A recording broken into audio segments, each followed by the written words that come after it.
I'm gonna call this an Italian chicken fricassee. Got 2 whole legs split into drumsticks and thighs. 4.5 cloves of garlic, 1 onion, some basil, 1 bay leaf, half a pound of white button mushrooms, some tomato paste, and chicken fat. So I'm just gonna season the chicken with some salt and pepper.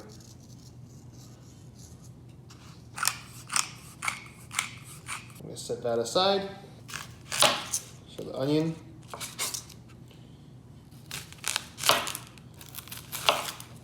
I like to discard the outer layer because it tends to be a little dried out, and I don't like that, but I'm not wasting anything, saving it for when I make chicken stock. With these guys, I'm not gonna slice them, I'm just gonna smash and peel, give them each a smack to, release some of the allicin. And then with these guys, I'm just gonna stack them up. Put the largest leaves on the bottom, stack them up, roll, and just slice away. This is gonna be garnish. Set that aside. These are plain old white button mushrooms. And yes, I'm not washing my mushrooms. Why? Because I'm lazy. All right, so I got a pan here.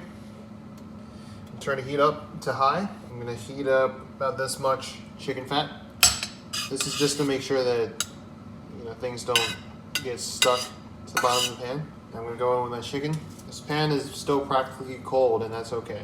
Here, I really want to get some nice golden color on the chicken, because that's gonna translate into flavor later.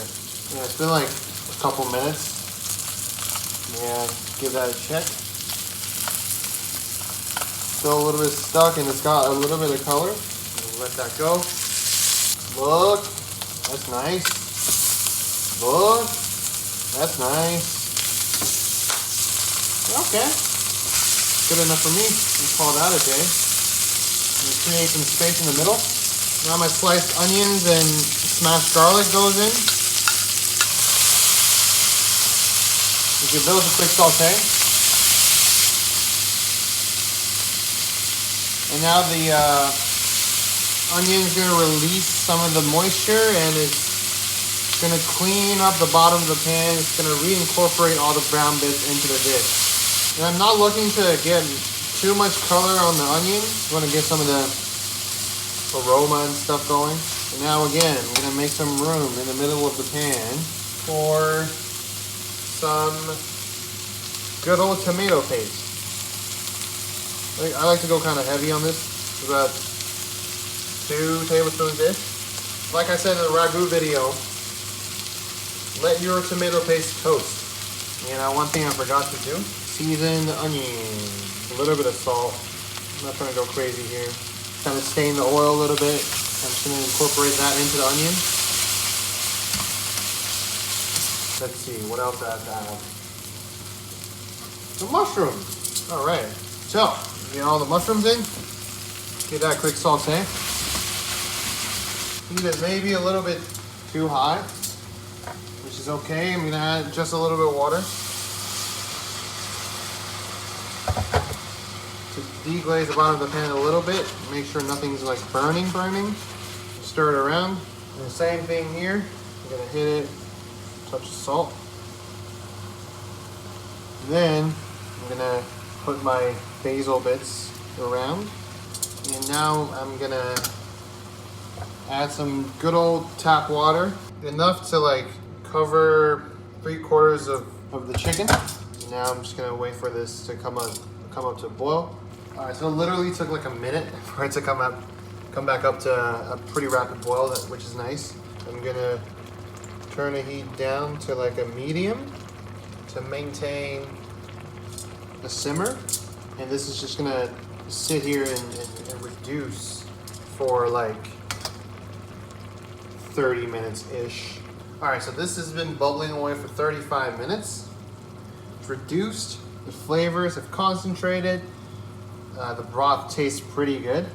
And here I have a pot of pasta that I'm boiling. This is called tubetti. Now for now, I'm gonna take out the chicken. So I have this super concentrated, tomatoey, oniony, garlicky, mushroomy. I'm just listing all the ingredients that I put in there, but it's really good. It's thickened. I'm just gonna let it reduce a little bit more. Pasta's done. I timed that. Let me strain that out, and everything's ready to go. Get a spoonful of pasta, all the vegetables, the broth. Wow, is that good. Now the chicken. All right, I'm gonna be honest here. The chicken tastes pretty good, but the best part of the dish is definitely the broth and all the vegetables underneath it. And that's why it's important to have some pasta ready to soak up all that stuff. The chicken tastes like, you know, chicken. It's pretty juicy, seasoned pretty nicely. I put a whole bunch of salt at the beginning. It's kind of necessary, but it hasn't really got a chance to like absorb all of the flavors from all the vegetables and the broth. It's got some of it, it's got some hint of it, and that's about it. But like the broth, whoo! You can taste everything. You can taste the tomato paste, you can taste the onion, a little bit of garlic, not much because again, I didn't chop the garlic. I just, you know, smashed. And the garlic in here tastes different. It's not like in your face raw garlic, obviously. Spent like 40 minutes in the pan. It's this like warm, wholesome garlic flavor, if that's even a thing. I mean, you know, it's a little bit sweet, still a little bit pungent, but you know, it just kind of dissipates in your mouth. Mushrooms are amazing. Natural MSG, you know, and I added half a pound of it in there, so that pays off. Also, I forgot to mention, but I took out all the basil after 15 minutes, and then I took out the bay leaf after like 25 minutes. You know, because once they've contributed their parts, there's no, like, there's literally no reason to keep them in there. And that's why I added the chiffonaded basil on top to garnish. You know, that's another dimension of like fresh basil flavor. This recipe would not work with chicken breast because it's gonna just overcook.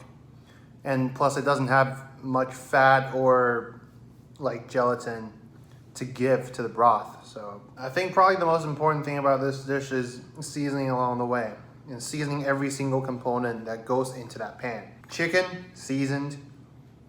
The mushrooms, seasoned. Onions, seasoned separately, you know.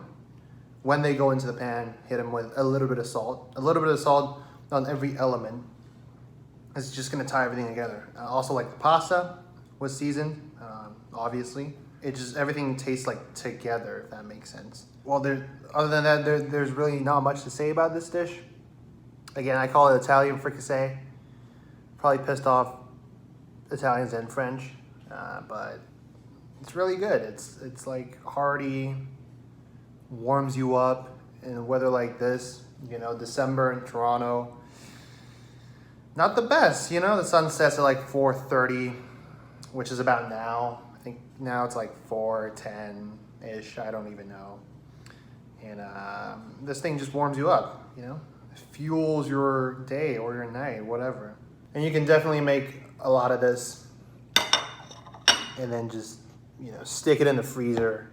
Have instant chicken goodness available, you know?